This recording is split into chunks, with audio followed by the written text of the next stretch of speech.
Ang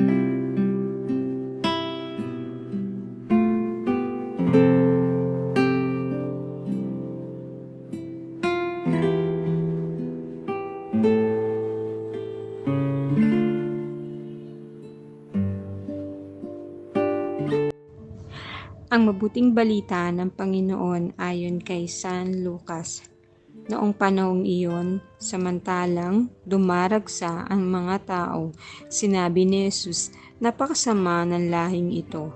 Naghanap sila ng palatandaan mula sa langit, subalit walang ipapakita sa kanila, maliban sa palatandaang inilalarawan ng nangyari kay Jonas." Kung paanong naging isang palatandaan si Jonas sa mga taga-Nineve. Gayun din naman, magiging isang palatandaan sa lahing ito ang anak ng tao.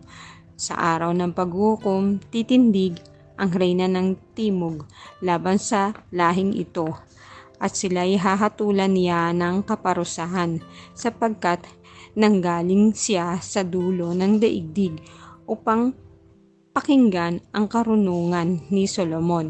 Ngunit higit na di hamak kay Solomon ang naririto.